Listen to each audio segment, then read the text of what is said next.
Milionário encontra sua empregada a proteger a filha cega e fica em choque ao ver a verdade. O grito no jardim. Tira as tuas mãos sujas da minha enteada agora mesmo, selvagem. Larga-a.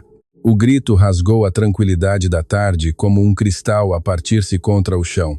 Não houve aviso. Não houve uma discussão prévia que subisse de tom gradualmente. Foi uma explosão de histeria instantânea. No centro do imenso jardim traseiro, sob um sol que parecia troçar da cena com o seu brilho alegre, desenrolava-se uma confrontação que gelaria o sangue de qualquer um. Fátima, a empregada doméstica, estava de joelhos na relva. O seu uniforme azul, habitualmente impecável, estava manchado de terra e relva nos joelhos, mas a ela não importava a sua roupa.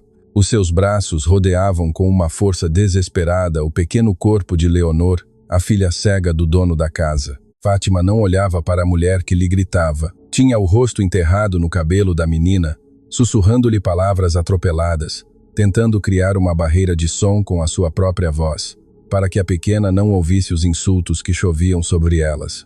De pé à frente delas, Beatriz parecia uma estátua de fúria envolta em seda branca. O seu rosto, geralmente composto por camadas de maquilhagem perfeita e sorrisos ensaiados para as galas de caridade, estava desfigurado por uma ira vermelha e venosa. O seu dedo indicador, com uma unha perfeitamente manicurada, apontava para a cabeça de Fátima como se fosse o cano de uma arma carregada. És uma ladra, uma aproveitadora, guinchou Beatriz, a sua voz quebrando-se num agudo insuportável. Eu sabia que não podia confiar em alguém da tua classe. Leonor, de apenas 7 anos, tremia violentamente. Os seus olhos, nublados e sem visão, moviam-se freneticamente de um lado para o outro, buscando uma referência na escuridão, mas apenas encontravam o terror. As suas pequenas mãos agarravam o tecido barato do uniforme de Fátima com tal força que os seus nós dos dedos estavam brancos. Não chorava aos gritos.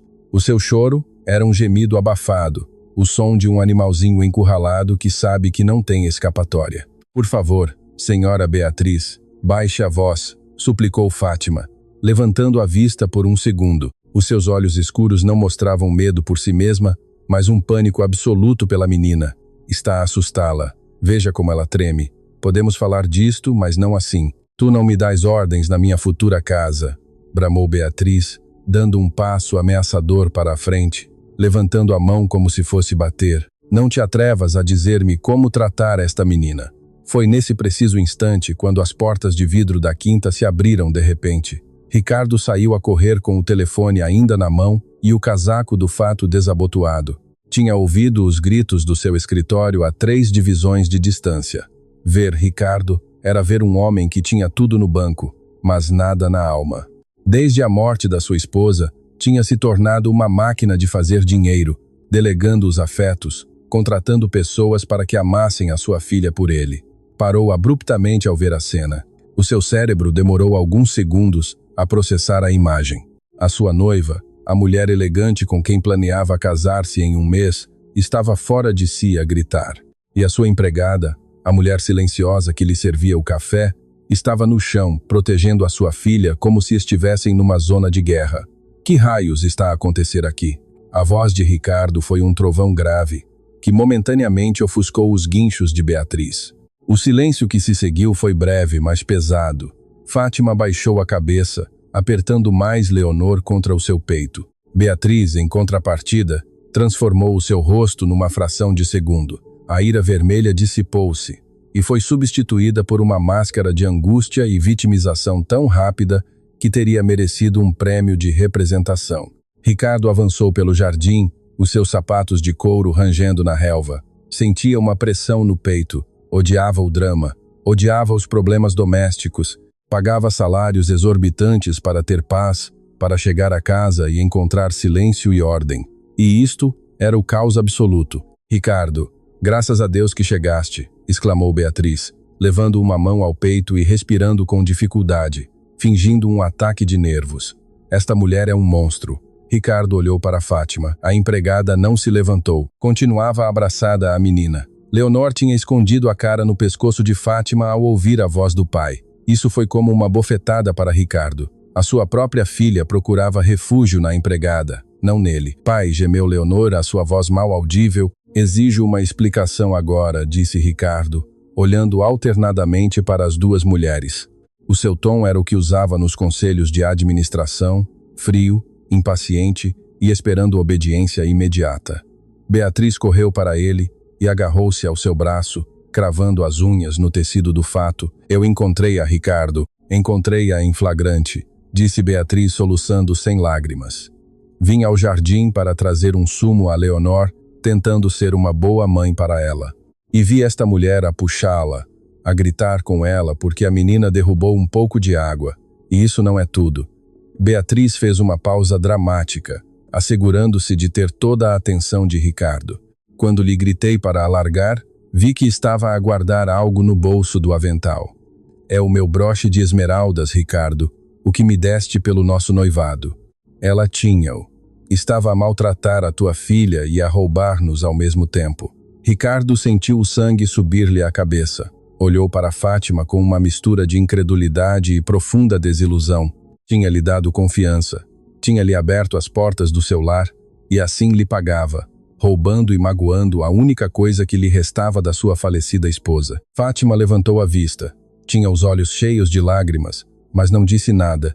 Sabia que qualquer palavra sua seria esmagada pela eloquência da senhora da casa. Apenas negou com a cabeça, um movimento quase imperceptível, e voltou a beijar a testa de Leonor, que continuava a tremer como uma folha ao vento. É verdade? Perguntou Ricardo, a sua voz baixando a um tom perigoso. Fátima, tens o broche da minha noiva? Fátima abriu a boca para falar, mas Leonor agarrou-se mais forte a ela e soltou um soluço dilacerante.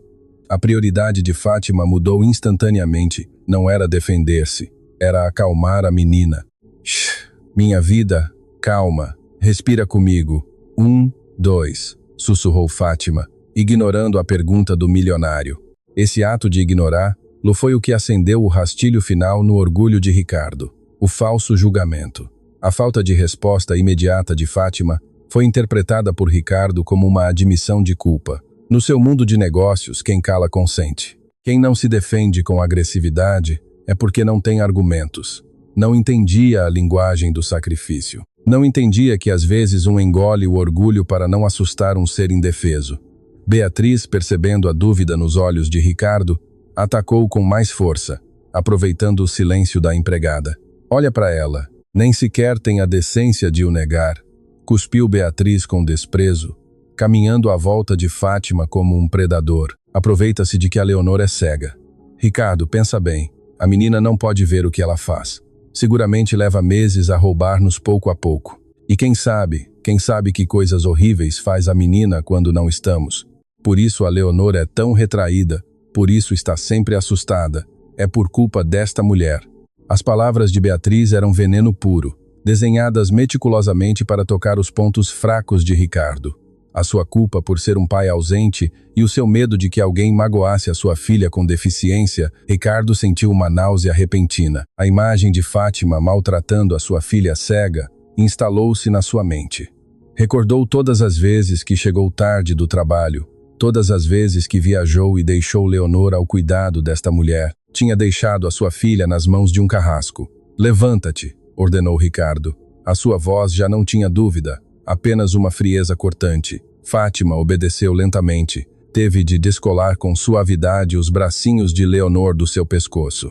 Não, Fátima, não me deixes, chorava a menina, tateando o ar com desespero. Estou aqui, meu céu, estou mesmo aqui. Só vou pôr-me de pé, assegurou Fátima com uma doçura que contrastava violentamente com a tensão do ambiente. Uma vez de pé, Fátima parecia pequena diante da figura imponente de Ricardo e da altivez de Beatriz. Allez-vous au avental comme ma os tremula. Senhor Ricardo, disse Fátima, mantendo a voz firme, embora por dentro se estivesse a desmoronar. Eu não roubei nada e jamais, escute bem, jamais levantaria uma mão sobre a menina Leonor com má intenção. Ela é como uma filha para mim. Que descaramento, interrompeu Beatriz, soltando uma risada incrédula e trocista. Como uma filha. Por favor, tu és a empregada. Pagamos-te para que limpes e lhe deis de comer, não para que brinques a mamã. E sobre o roubo, Ricardo, verifica o bolso dela agora mesmo. Ricardo olhou para o bolso dianteiro do avental de Fátima. Via-se um volume pequeno. O coração batia-lhe com força. Queria que fosse mentira.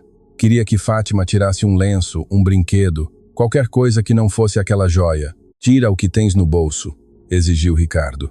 Fátima fechou os olhos um momento, rezando por paciência, meteu a mão no bolso e com movimentos lentos tirou o objeto. O sol da tarde fez brilhar as esmeraldas e os diamantes. Aí estava o broche. Beatriz soltou um grito de triunfo disfarçado de horror. Vês? Eu disse-te, guinchou, arrebatando a joia da mão de Fátima. Ia levá-lo. Seguramente estava à espera do seu dia de folga para o vender em qualquer loja de penhores de má reputação. Ricardo sentiu um vazio no estômago. A evidência física era irrefutável. Estava ali na sua mão. Tudo o que Fátima tinha construído em 2 anos de serviço, a confiança, o respeito, desmoronou-se num segundo. Não parou para perguntar por que o broche estava ali. Não se perguntou se alguém o tinha posto. Não analisou a lógica de que uma ladra experiente não guardaria o saque no bolso dianteiro enquanto discute com os donos da casa. A ira cegou. Tens algo a dizer? Perguntou Ricardo desiludido.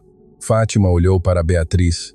Viu o sorriso triunfante mal disfarçado no canto dos seus lábios. Fátima sabia a verdade. Beatriz tinha lhe pedido para segurar o broche minutos antes, com a desculpa de que o fecho estava solto, antes de começar a gritar. Foi uma armadilha grosseira e cruel. Mas se Fátima acusasse a noiva do patrão agora mesmo, sem provas, só pareceria uma mentirosa desesperada. E o pior, se começasse uma guerra de gritos agora, Leonor sofreria mais. A menina já estava no chão, balançando-se, tapando os ouvidos. Não acreditará na minha versão, senhor, disse Fátima com tristeza infinita. Você já decidiu em quem acreditar. Só lhe peço, por favor, olhe para a sua filha. Ela sabe quem a ama. Basta de teatro, cortou Ricardo, incapaz de gerir a culpa que lhe provocava o olhar digno da empregada. Estás despedida. Quero que arrumes as tuas coisas e te vás da minha casa imediatamente. Tens 10 minutos antes que chame a polícia por roubo. Considera que não o fazer é o meu último ato de caridade para contigo. Ricardo, devias chamar a polícia já, insistiu Beatriz. É uma criminosa. Eu disse que se vai, gritou Ricardo, perdendo a compostura. Fora da minha vista. Fátima assentiu lentamente. Engoliu as lágrimas de impotência que lhe ardiam na garganta. Virou-se para Leonor, que continuava na relva, alheia à decisão final, mas consciente da hostilidade. Fátima inclinou-se uma última vez, ignorando o olhar assassino de Beatriz. Minha menina valente, sussurrou perto do ouvido de Leonor. Vou ter de ir por um momento, mas tu és forte. Lembra-te do que praticamos. És forte. Não, Fátima, não te vás, gritou Leonor, lançando as mãos para a agarrar. Mas Fátima já se tinha afastado. Ricardo observou como a mulher caminhava para a entrada de serviço com a cabeça alta, apesar da humilhação. Depois olhou para sua filha, que chorava inconsolável no jardim perfeito, e finalmente olhou para Beatriz, que já estava a colocar o broche de volta na sua blusa, com uma calma arrepiante, como se nada tivesse acontecido. É o melhor, meu amor, disse Beatriz, aproximando-se de Ricardo e acariciando-lhe o braço. Já verás que em breve encontraremos alguém profissional, alguém que saiba o seu lugar. Essa mulher era uma má influência. A Leonor estará melhor sem ela. Ricardo assentiu mecanicamente, mas um sabor amargo inundou a sua boca. Algo não encaixava. A dignidade nos olhos de Fátima não coincidia com a baixeza do roubo, e o terror nos gritos da sua filha não parecia o de uma menina que é libertada de um maltratador, mas sim o de uma menina que perde o seu único escudo. Encarrega-te de que a Leonor entre na casa, disse Ricardo secamente, soltando-se do aperto de Beatriz. Tenho de fazer uma chamada. Enquanto se afastava, Ricardo não conseguia deixar de ouvir o choro da sua filha. Não sabia que esse choro não era pela partida de Fátima, mas pelo medo de ficar sozinha com a mulher que agora sorria vitoriosa no meio do jardim. O milionário acreditava ter feito justiça, mas acabara de deixar a sua filha à mercê do verdadeiro perigo. A humilhação pública, a ordem de Ricardo tinha sido clara, mas para Beatriz o despedimento não era suficiente. Ela precisava da destruição total. Precisava de assegurar que Fátima não só perdesse o seu emprego, mas que perdesse qualquer rastro de dignidade humana antes de cruzar o portão de saída. Queria apagá-la do mapa emocional da família para sempre. Enquanto Ricardo se afastava para o seu escritório com o telefone colado à orelha, buscando refúgio nos seus negócios para não enfrentar o desastre doméstico, Beatriz ficou no jardim. A sua postura relaxou, perdendo a rigidez da vítima assustada e adotando a desenvoltura de quem acaba de ganhar uma guerra sem disparar uma única bala real. Fátima continuava de pé, limpando as mãos no avental manchado. Não olhava para Beatriz. Os seus olhos estavam fixos na pequena Leonor, que se tinha sentado na relva com a cabeça entre os joelhos, balançando-se ritmicamente. O não te vás da menina tinha se transformado num zumbido constante, um mantra de terror que partia o coração. Que esperas? A voz de Beatriz cortou o ar. Já não gritava. Agora usava um tom baixo, venenoso e carregado de desprezo. Esperas que ele volte e mude de opinião? Não sejas ingênua. O Ricardo faz o que eu digo sempre. Só quero despedir-me da menina, senhora, respondeu Fátima com voz rouca.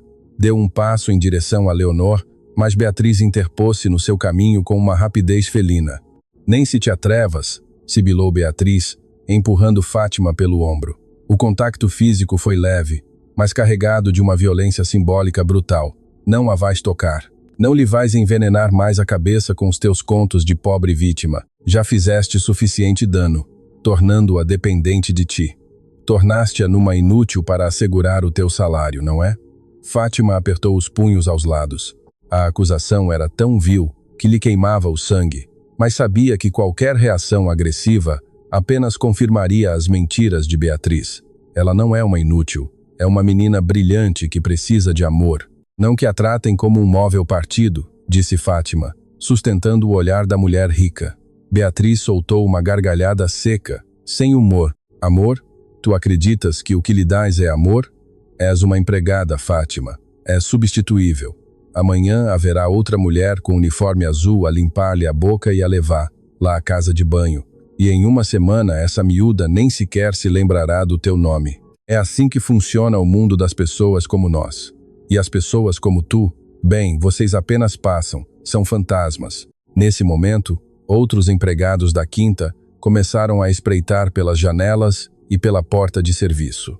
O jardineiro, a cozinheira e o motorista observavam a cena com uma mistura de medo e curiosidade. Ninguém se atrevia a intervir. O poder de Beatriz na casa era absoluto e todos temiam pelos seus próprios empregos. Beatriz, notando a audiência, decidiu elevar a aposta. Queria um espetáculo. Atenção todos, gritou Beatriz, virando-se para o pessoal. Quero que vejam bem esta mulher. Apanhamo-la a roubar. Traiu a confiança do senhor Ricardo. Que isto lhe sirva de lição. Aqui não toleramos ratos. Fátima sentiu a vergonha subir-lhe pelo pescoço até as orelhas. Eram os seus colegas, gente com quem tinha partilhado cafés e confidências. Agora olhavam para ela com dúvida. A calúnia, dita com tanta segurança por uma mulher de alta sociedade, tinha um peso devastador. Não é verdade, sussurrou Fátima. Mas a sua voz perdeu-se no vento. Leonor, guiada pelo som da voz de Beatriz, levantou-se cambaleando. Estendeu os seus braços procurando o vazio. Fátima, é boa? Gritou a menina, virando a cabeça de um lado para o outro, desorientada pela cegueira. Ela não roubou nada. Tu deste-me o broche, Beatriz. Eu ouvi-te. O silêncio que se seguiu foi sepulcral. Os empregados prenderam a respiração. A menina cega acabara de lançar uma verdade como uma bomba. Beatriz ficou pálida por um microsegundo, mas a sua maldade era rápida e adaptativa. Caminhou até Leonor e agarrou-a pelo braço com força, sacudindo-a. Cala-te, menina estúpida, gritou-lhe na cara. Estás confusa. Essa mulher lavou-te o cérebro. Como vais saber tu o que acontece se nem sequer podes ver o que tens diante do nariz? Larga! O grito de Fátima foi instintivo.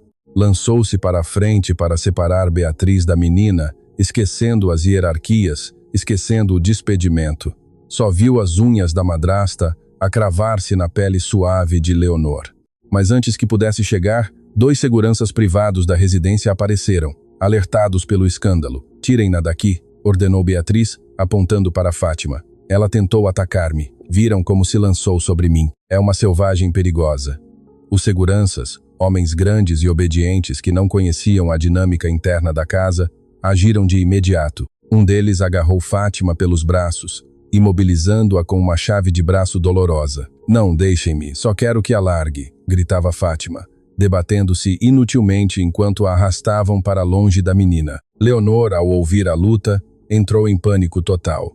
Começou a gritar, um som agudo e dilacerante que saía do mais profundo da sua garganta. Atirou-se ao chão, esperneando, batendo na relva com os punhos.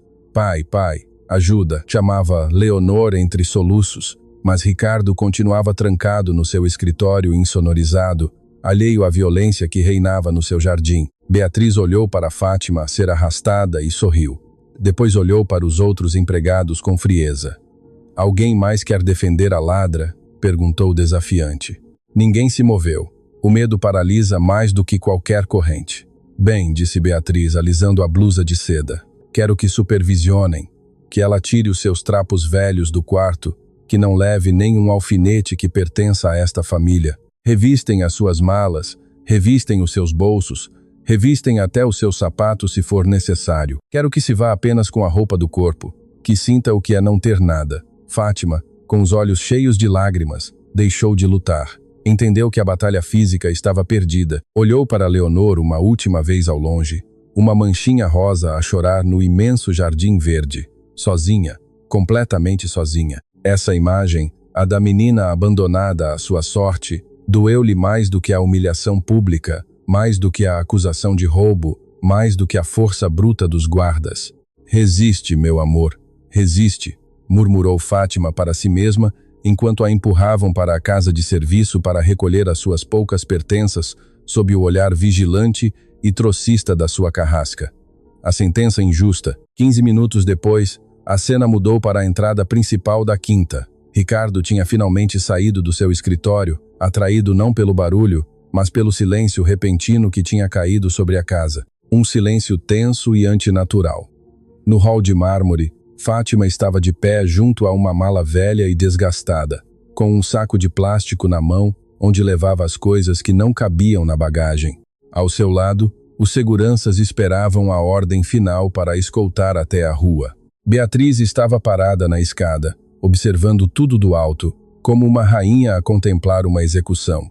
Ricardo desceu os últimos degraus, ajustando a gravata. Sentia-se desconfortável. A imagem de Fátima, derrotada, mas com a cabeça alta, provocava-lhe uma pontada de culpa que tentava racionalizar. "É uma ladra", repetia mentalmente. "É pela segurança da Leonor. Aqui tens a tua rescisão", disse Ricardo, estendendo um envelope branco para Fátima. Tinha posto mais dinheiro do que o legalmente correspondente. Era a sua forma de comprar a sua própria tranquilidade, de lavar a sua consciência com notas. "É pelo tempo de serviço. Pega nele e vai-te." Fátima olhou para o envelope. Podia ver a sua espessura. Esse dinheiro servir-lhe-ia para viver meses, para ajudar a sua família doente na aldeia, mas pegá-lo seria como aceitar um suborno pelo seu silêncio. Lentamente, Fátima levantou a mão. Ricardo pensou que ela ia pegar no envelope, mas ela, com um movimento suave, empurrou a mão dele para trás. "Não quero o seu dinheiro, senhor Ricardo", disse Fátima com voz firme, ressoando no hall de tetos altos. "O meu trabalho aqui não se pagava com dinheiro. Pagava-se com o sorriso da sua filha, a única luz que há nesta casa tão escura. Fique com as suas notas. Use-as para comprar alguém que suporte as mentiras da sua noiva, porque amor não vai poder comprar." Ricardo ficou gelado com o envelope suspenso no ar. Ninguém nunca lhe tinha recusado dinheiro e ninguém lhe tinha falado com aquela verdade brutal. "Que insolente!" gritou Beatriz da escada. "Além de ladra, orgulhosa. Expulsa-a já, Ricardo." Nesse momento ouviu-se um baque surdo e o som metálico de uma bengala a chocar contra o chão. Leonor apareceu no corredor que ligava ao jardim, vinha a andar sozinha, tropeçando nos móveis, com o cabelo desgrenhado e o rosto inchado de tanto chorar. Tinha conseguido escapar da vigilância da cozinheira. "Fátima", gritou a menina, estendendo as mãos. "Ouço a tua voz. Não te vás." Ricardo olhou para sua filha. Estava descalça, vulnerável, um pequeno desastre emocional. O seu instinto paternal ativou-se por um segundo. "Leonor, volta para o teu quarto", disse Ricardo, tentando soar autoritário, mas a sua voz vacilou. Não. Leonor avançou, batendo com a anca numa mesa de apoio, mas sem parar. Pai, por favor, não a expulses. Ela é os meus olhos. Ela protege-me dos monstros. A Beatriz é má. A Beatriz belisca-me. Ricardo olhou para Beatriz. A mulher desceu as escadas com uma expressão de tristeza teatral. Oh, Ricardo, olha o que esta mulher fez, disse Beatriz, negando com a cabeça. Manipulou tanto a pobre menina que agora inventa coisas horríveis sobre mim. É um caso clássico de alienação parental. A Leonor está doente, Ricardo. A sua mente está tão frágil quanto os seus olhos. Precisa de disciplina e estrutura, não de uma empregada que lhe encha a cabeça de fantasias e medos. Ricardo olhou para Fátima, depois para Beatriz e finalmente para sua filha que se agarrava à perna da empregada como um náufrago a uma tábua. O conflito interno era evidente. Uma parte dele sabia que Leonor não mentia. As crianças não mentem assim. Mas admitir isso significava admitir que tinha metido uma abusadora na sua cama e na sua vida. Significava admitir que era um fracasso como pai e como homem. E Ricardo era demasiado orgulhoso para aceitar esse fracasso. Era mais fácil acreditar na mentira cômoda do que na verdade dolorosa. Decidiu fechar os olhos à realidade mais uma vez. Separem-nas, ordenou Ricardo com voz morta. Não, pai, guinchou Leonor enquanto um dos seguranças a levantava nos braços para afastar de Fátima. Fátima não lutou desta vez. Sabia que a violência só assustaria mais a menina. Agachou-se rapidamente antes que a afastassem por completo e beijou a mãozinha de Leonor que se esticava para ela. Amo-te, minha vida. Sê corajosa. Lembra-te que és forte. Não deixes que apaguem a tua luz, sussurrou Fátima com urgência. Tirem-na, bramou Ricardo, incapaz de suportar a cena por mais um segundo.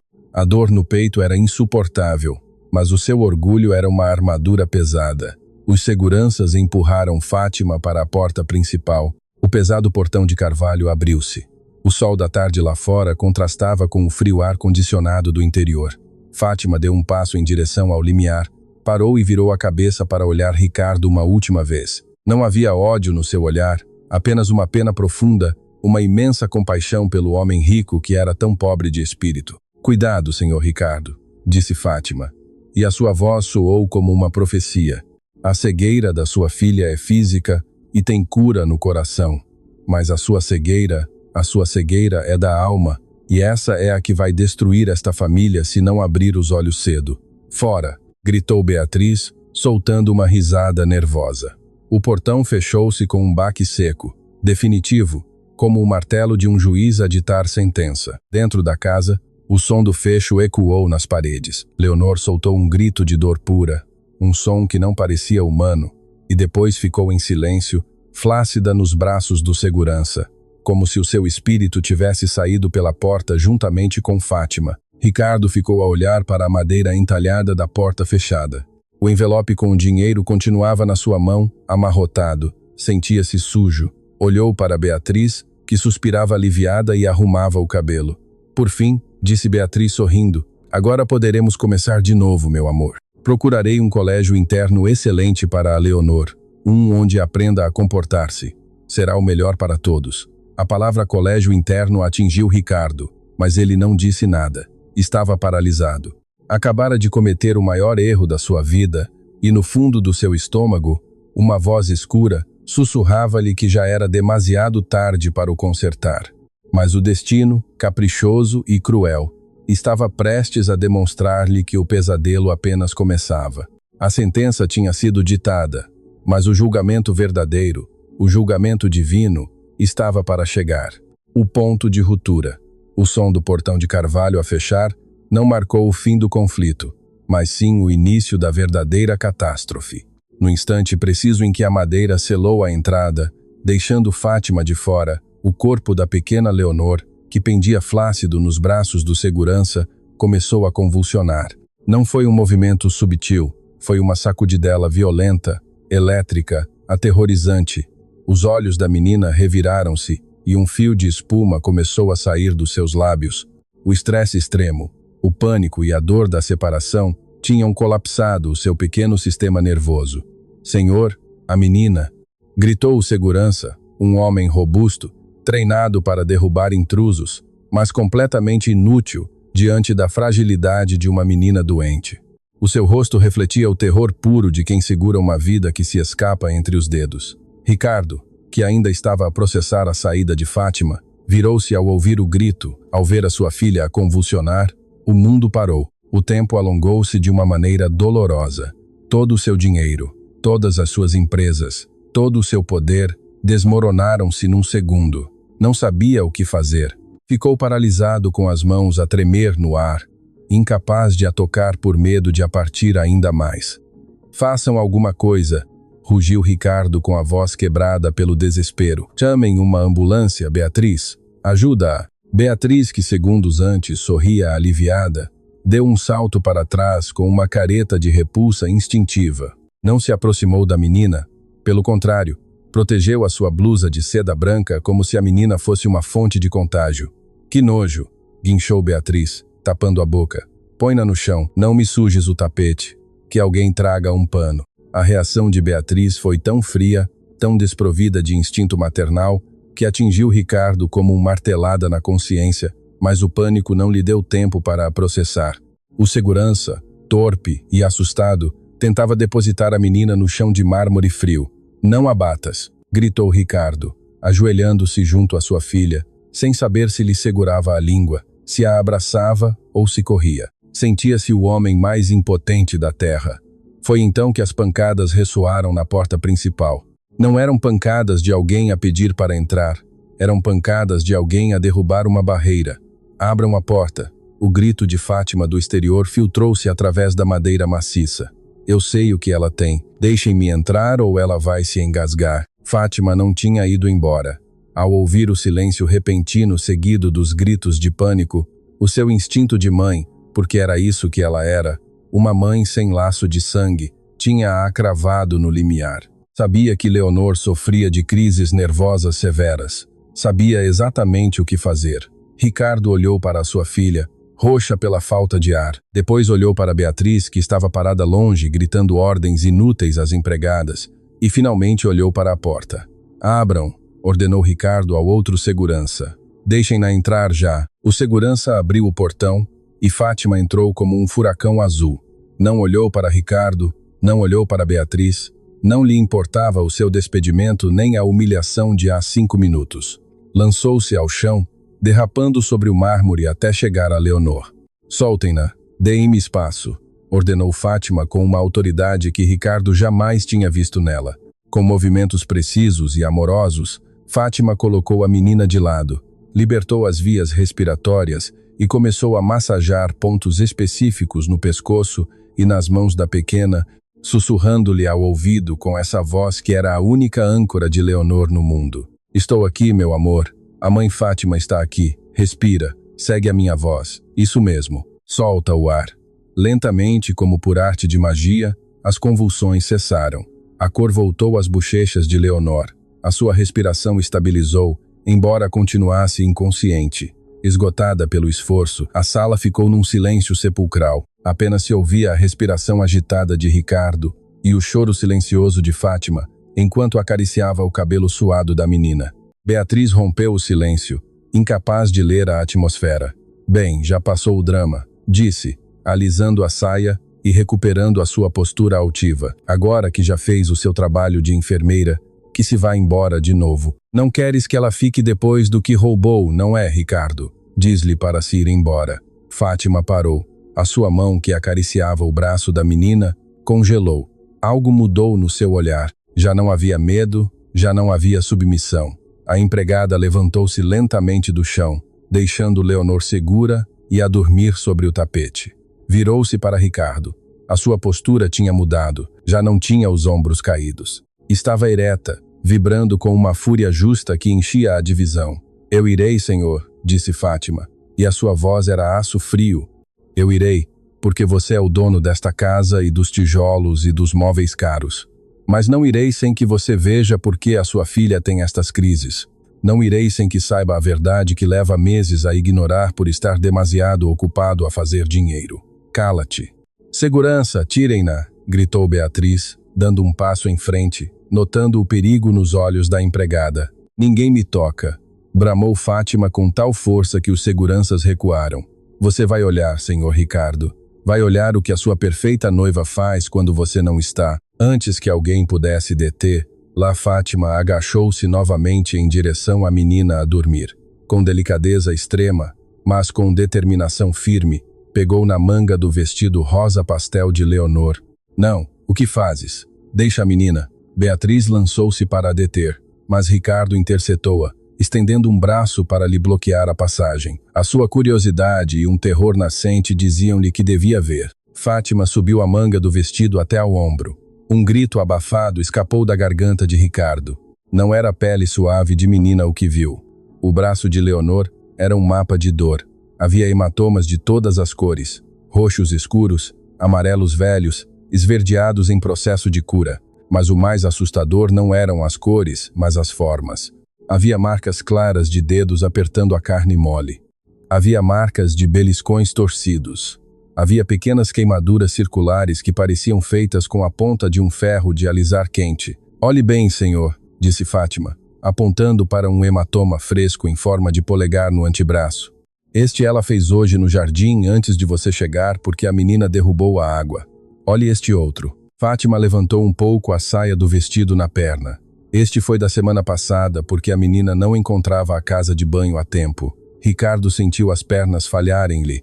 Caiu de joelhos junto à sua filha. O mundo girava. Olhe para ela, insistiu Fátima, chorando agora sim, mas de raiva. Eu não estava a roubar o seu broche, senhor.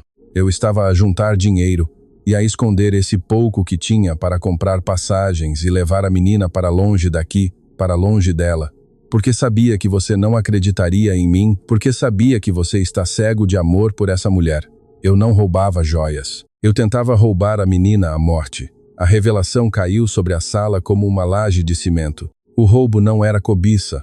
Era uma tentativa desesperada de resgate. Os maus tratos não eram da empregada, mas da futura esposa. A verdade dolorosa. Ricardo estendeu uma mão trêmula e roçou um dos hematomas no braço da sua filha. A pele estava quente, mesmo a dormir. Leonor fez uma careta de dor ao toque suave, um reflexo condicionado por meses de sofrimento silencioso. Esse pequeno gesto involuntário da sua filha partiu o coração de Ricardo em 1000 pedaços irreparáveis. Levantou a vista. Os seus olhos estavam vermelhos, injetados em sangue e lágrimas contidas. Não olhou para Fátima, olhou para Beatriz. A mulher elegante estava pálida, encurralada contra o corrimão da escada. A sua máscara de perfeição estava a derreter sob o calor da evidência irrefutável. Já não havia onde se esconder. As marcas na pele da menina eram uma acusação escrita com sangue e dor. Explica-me, sussurrou Ricardo. A sua voz era apenas audível, um rosnado baixo que provinha de um lugar animal e perigoso dentro dele.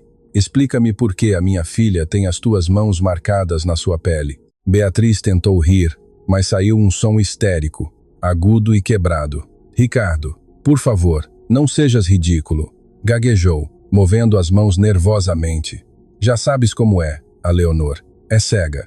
Bate com tudo, é desajeitada, cai da cama, choca com as portas. Esses hematomas são das suas quedas. Essa mulher está a manipular-te. Pintou a menina ou algo assim. Bate com os móveis, interrompeu Fátima, a sua voz carregada de um desprezo infinito. Por acaso os móveis têm impressões digitais, senhora? Por acaso as portas beliscam a parte interna dos braços onde ninguém se bate ao cair? Fátima pegou no braço de Leonor e virou-o suavemente para mostrar a parte interna, a pele tenra do bíceps. Ali, claras como o dia, estavam as marcas de unhas em forma de meia-lua, cicatrizes pequenas de quem crava as unhas com raiva para causar dor, sem deixar marcas visíveis a olho nu. Isto não é um acidente, disse Fátima, olhando Ricardo nos olhos. Isto é tortura sistemática, diária. Cada vez que você viaja, cada vez que chega tarde, a menina vive no inferno, senhor. Ela não chora porque você se vai, chora porque fica sozinha com A. Ricardo pôs-se de pé. A transformação no seu rosto foi aterrorizante. A tristeza deu lugar a uma clareza brutal. De repente, todas as peças do quebra-cabeças encaixaram. O comportamento retraído de Leonor, a sua falta de apetite, o medo de ruídos altos, a insistência de Beatriz em enviá-la para um colégio interno especializado. Não queria educá-la, queria livrar-se da evidência, queria apagar o problema para desfrutar do dinheiro sem encargos. Disseste que a querias como uma filha, disse Ricardo, avançando para Beatriz passo a passo, lento, como um predador a encurralar a sua presa. Beatriz recuou até chocar com a parede. Eu tentei, gritou Beatriz, perdendo a compostura, deixando sair a sua verdadeira natureza. Mas é impossível. É um fardo, Ricardo. Olha para ela. É uma inútil. Parte tudo, suja tudo. Sempre precisa de ajuda. Tu não tens de lidar com ela o dia todo. Tu vais para o teu escritório de luxo. Eu sou a que tem de aguentar as suas babas e os seus olhos mortos a olhar para mim. O silêncio que se seguiu a essas palavras foi ensurdecedor. Beatriz tapou a boca com as mãos ao dar-se conta do que acabava de confessar. Na sua desesperação tinha dito a verdade. Tinha revelado o ódio profundo que sentia pela menina. Ricardo parou a meio metro dela. Podia cheirar o seu perfume caro, esse mesmo perfume que antes lhe parecia inebriante e agora lhe revolvia o estômago. Os meus olhos mortos, repetiu Ricardo, sentindo uma dor aguda no peito. Assim a vês como uma coisa partida? Ricardo, entende? Suplicou Beatriz, tentando tocá-lo. Eu fiz isso por nós. Para que tivéssemos uma vida normal, essa menina impede-nos de ser felizes. Precisa de estar num lugar com gente como ela, longe das pessoas decentes. Eu estava a proteger o nosso futuro. Pessoas decentes. Ricardo soltou uma risada amarga que não chegou aos seus olhos. A única pessoa decente nesta casa acaba de ser arrastada pelos meus seguranças e acusada de ladra enquanto salvava a vida da minha filha. Ricardo virou-se bruscamente, dando as costas a Beatriz, incapaz de a olhar por mais um segundo sem perder o controle físico. Voltou para onde estava Fátima, que continuava ajoelhada no chão, vigiando o sono de Leonor como uma leoa ferida. O milionário olhou para a empregada. Realmente a olhou pela primeira vez em anos. Não viu o uniforme manchado, nem o cabelo desgrenhado, nem as mãos calejadas. Viu a dignidade, viu o amor incondicional que ele não tinha sabido dar. Viu que essa mulher tinha posto o seu corpo entre os golpes e a sua filha. Ela tinha recebido os insultos para que Leonor não recebesse os beliscões. Ricardo sentiu-se minúsculo, sentiu-se o homem mais pobre do mundo rodeado de mármore. Fátima, disse Ricardo, e a sua voz quebrou-se. Não era a voz do patrão, era a voz de um pai envergonhado. Quanto tempo? Há quanto tempo está a acontecer isto? Fátima levantou a vista com os olhos úmidos. Não houve reproche na sua voz, apenas uma tristeza cansada. Desde que se anunciou o noivado, Senhor. A menina tentou dizer-lhe muitas vezes, mas você estava sempre ao telefone ou dizia-lhe para respeitar a sua nova mamã. A menina aprendeu que era melhor calar e aguentar do que tentar falar com um muro. Então eu tornei-me o seu escudo. Se ela queria bater-lhe, tinha de passar por mim. Por isso a Beatriz me odeia. Por isso inventou o roubo. Porque eu sou a única coisa que impede que acabe de partir a menina. Ricardo fechou os olhos e 2 lágrimas pesadas rolaram pelas suas bochechas. Recordou as vezes que Leonor entrava no seu escritório e ele atirava suavemente dizendo: "O pai está a trabalhar." Recordou as vezes que Leonor dizia: "Não gosto da Beatriz." E ele respondia: "Já te vais habituar." Ele tinha sido cúmplice. A sua negligência tinha sido a arma que Beatriz usou. Nesse momento, Leonor mexeu-se no chão e soltou um gemido fraco. "Fátima, tenho medo." "Está escuro", murmurou a menina ainda meio a dormir. "Não tenhas medo, passarinho." "Já passou", respondeu Fátima imediatamente, pegando na sua mão. Ricardo agachou-se. Queria tocar na sua filha. Queria consolá-la, mas sentia que não tinha direito. As suas mãos estavam manchadas pela culpa. "Fátima", disse Ricardo, olhando fixamente para a mulher humilde. "Levanta-a, por favor. Leva-a para o meu quarto. É o único com fechadura de segurança. Tranca-te com ela, que ninguém entre." "E você?", perguntou Fátima, surpreendida pela ordem. Ricardo pôs-se de pé e ajustou o casaco. O seu rosto tinha mudado de novo. A dor tinha se cristalizado numa determinação fria e absoluta. Virou-se para Beatriz, que tremia junto à escada. "Eu tenho de tirar o lixo", disse Ricardo. A frase ficou a flutuar no ar, carregada de uma ameaça definitiva. Beatriz entendeu nesse instante que não só tinha perdido o noivado, o dinheiro e a casa, tinha despertado um inimigo formidável. O milionário tinha recuperado a vista, e o que via agora clamava por uma justiça imediata e brutal. A mudança de perspectiva. Fátima não esperou uma segunda ordem. Com uma força que parecia sobrenatural para o seu corpo magro e desgastado pelo trabalho, levantou Leonor nos braços. A menina, embora tivesse 7 anos, pesava pouco. A ansiedade e o medo constante tinham-lhe roubado o apetite durante meses, deixando-a leve como uma pena. Um facto que Ricardo notou com uma dor aguda no peito enquanto as via. A empregada aninhou a cabeça da menina no seu ombro, protegendo-a com a mão sobre a orelha, para que não ouvisse mais nada. Fátima caminhou para as escadas de mármore. Os seus sapatos velhos e gastos faziam um contraste visual violento com a opulência da casa. Mas nesse momento ela caminhava com mais realeza do que qualquer rainha. Subia os degraus com a dignidade de quem sabe que leva o tesouro mais valioso do reino nos seus braços. Ricardo ficou imóvel no centro do hall, seguindo com o olhar a subida da mulher que tinha despedido há menos de meia hora. Observou como Fátima murmurava coisas suaves ao ouvido de Leonor, como beijava a sua testa, como a sua só presença parecia atuar como um sedativo para o sistema nervoso destroçado da sua filha. Pela primeira vez, o véu de ouro que cobria os olhos de Ricardo caiu por completo. Olhou à sua volta, viu os vasos importados, as pinturas originais nas paredes, os tapetes persas, tudo aquilo porque trabalhava 12 horas por dia e de repente tudo lhe pareceu lixo frio e inútil. Nenhum desses objetos podia abraçar Leonor quando tinha pesadelos. Nenhuma dessas contas bancárias podia secar as suas lágrimas. Tinha construído um castelo de cristal, mas tinha deixado a sua filha a viver numa prisão de gelo. Ricardo. A voz de Beatriz rompeu o seu transe. Ricardo baixou o olhar da escada para a mulher, que estava parada a poucos metros dele. Beatriz estava a arrumar o cabelo à frente do espelho do hall, tentando recompor a sua imagem perfeita. Limpava uma mancha imaginária na sua blusa de seda, como se o contato com a realidade suja da doença de Leonor a tivesse contaminado. O contraste foi brutal. Ricardo olhou para as mãos de Beatriz. Manicura francesa impecável, pele suave, adornadas com anéis de diamantes, mãos que nunca tinham trabalhado, mãos que só sabiam pedir e apontar, mãos que agora eram capazes de beliscar a pele tenra de uma menina, cega até deixar marcas. Depois recordou as mãos de Fátima, vermelhas pelo detergente, com as unhas curtas, ásperas.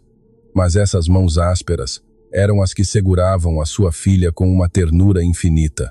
Essas mãos sujas eram as únicas limpas em toda esta casa. Uma onda de náuseas invadiu-o.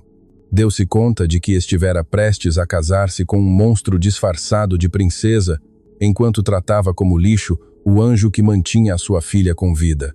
«Vais deixar que ela suba para o teu quarto?» perguntou Beatriz, virando-se para ele com uma careta de desgosto, já recuperando o seu tom habitual de superioridade, agora que o perigo imediato da convulsão tinha passado. «Essa cama é de lençóis de algodão egípcio, Ricardo. A menina estava a babar, e essa mulher cheira a cozinha. Vão estragar o ambiente.» Ricardo olhou-a fixamente. Não pestanejou. O seu cérebro estava a rebobinar cada momento dos últimos 6 meses. «A Leonor não quis comer hoje. É tão caprichosa», dizia Beatriz. Mentira, Leonor tinha medo de comer porque ela a criticava. A Leonor caiu pelas escadas. «É tão desajeitada», dizia Beatriz. Mentira, ela a tinha empurrado. O pensamento gelou-lhe o sangue. Deveríamos enviá-la para a Suíça. Há um colégio interno excelente onde não estorvará. Digo, onde aprenderá? Insistia Beatriz. Tudo tinha sido um plano frio e calculado para isolar a menina, para a eliminar da equação. E ele, Ricardo, o grande homem de negócios, o tubarão financeiro, tinha sido o idiota útil, tinha sido o cúmplice silencioso da tortura da sua própria filha. A culpa transformou-se em algo mais denso, mais quente. Uma fúria vulcânica começou a subir dos seus pés, enchendo cada centímetro do seu corpo. Não era apenas raiva, era uma necessidade primitiva de destruir a ameaça. Ricardo caminhou lentamente para a mesinha onde Beatriz tinha deixado a sua mala de designer. Sem dizer uma palavra, pegou nela e virou-a de cabeça para baixo. O conteúdo caiu sobre o chão de mármore com um estrondo de cosméticos, chaves e o telefone celular. "O que fazes?", guinchou Beatriz surpresa. "Essa maquilhagem é caríssima. Enlouqueceste." Ricardo chutou os objetos, dispersando-os, procurando algo com o olhar. Não o encontrou ali. Então recordou. Aproximou-se de Beatriz. Ela recuou um passo, intimidada pela escuridão que havia nos olhos do seu noivo. "O broche", disse Ricardo. A sua voz era tão baixa que Beatriz teve de esforçar-se para a ouvir, mas o tom era tão ameaçador que lhe arrepiou a pele. "O quê?", perguntou ela, fingindo não entender. "O broche que a Fátima roubou." "Damo." Beatriz levou a mão ao peito instintivamente, protegendo a joia que tinha recuperado há tão poucos minutos. "Já o tenho eu, meu amor. Está a salvo. Não te preocupes com isso. Já passou. O importante é que nos livremos dessa gente e procuremos ajuda profissional para a menina. Conheço uma agência de enfermeiras que..." "Damo", repetiu Ricardo, estendendo a mão com a palma aberta. Não era um pedido. Era uma ordem militar. Beatriz, a tremer, desabotoou a joia da sua blusa e depositou-a na mão de Ricardo. Ele fechou o punho em volta das esmeraldas com tanta força que os bordos metálicos se lhe cravaram na pele. Sentiu a dor física e agradeceu. Precisava de sentir algo real para não perder a cabeça. "Esta joia", disse Ricardo, olhando para o broche, "vale mais do que o salário da Fátima de 5 anos. E tu acusaste uma mulher que não tem nada. Uma mulher que envia cada cêntimo à sua família de roubar isto, só para encobrir que estavas a torturar uma menina cega." Ricardo levantou a vista e cravou os seus olhos nos de Beatriz. "És pobre, Beatriz. És a mulher mais pobre que conheci na minha vida." A fúria do pai. A ofensa atingiu Beatriz no seu ponto mais fraco, o seu ego. Ela, que se gabava da sua linhagem, do seu apelido, da sua elegância, não podia tolerar ser chamada pobre. A sua máscara de vítima rompeu-se definitivamente, deixando ver a fealdade que escondia por baixo. "Pobre", cuspiu Beatriz, erguendo-se e recuperando a sua arrogância venenosa. "Eu sou quem te deu classe a ti e a tua família de novos ricos. Eu sou quem tentou pôr ordem neste zoológico que chamas lar. Deverias agradecer-me. Tentei educar essa menina selvagem porque tu és demasiado cobarde para admitir que ela saiu defeituosa." O ar na divisão pareceu congelar. A palavra defeituosa ressoou nas paredes. Ricardo sentiu um zumbido nos ouvidos. Deu um passo em direção a ela, encurtando a distância perigosamente. "Repete", desafiou Ricardo. A sua voz tremia, mas não de medo, mas do esforço sobre-humano que estava a fazer para não lhe pôr as mãos em cima. "Repete o que acabaste de dizer da minha filha." Beatriz, sentindo-se encurralada e sabendo que o seu papel de noiva doce já não servia, decidiu jogar a sua última carta, a verdade brutal. Pensou que se mostrasse a Ricardo a realidade prática, ele, como homem de negócios, entenderia. "É a verdade, Ricardo", gritou ela, gesticulando histericamente. "Olha para ela, tem 7 anos e não consegue fazer nada sozinha. Urina-se e assusta-se, grita, chora, parte coisas. Tu acreditas que isso é vida? Acreditas que eu, uma mulher jovem e bela, mereço passar os meus dias a limpar ranho e a guiar uma cega pelo jardim? Eu vou casar contigo para viajar, para desfrutar da vida, não para ser a ama da tua aberração genética." Ricardo fechou os olhos um segundo. A confissão era atroz, mas ao mesmo tempo libertadora. Já não havia dúvidas. Já não havia "talvez estou a exagerar." Tinha o inimigo à sua frente, e o inimigo acabava de declarar guerra ao seu sangue. "A minha filha não é um erro", disse Ricardo, abrindo os olhos. Agora estavam secos, frios como aço. "A minha filha é uma menina que perdeu a sua mãe, perdeu a sua visão, e quase perdeu o seu pai porque estava demasiado ocupado a comprar joias para uma serpente. Mas isso acabou." Ricardo meteu a mão no bolso do seu casaco e tirou uma pequena caixa de veludo que levava ali desde a manhã. Ia dar-lhe um presente surpresa essa noite, uns brincos a condizer com o anel de noivado. Olhou para a caixa e depois lançou-a com desprezo para um canto da sala sem sequer abri-la. Acabou, Beatriz.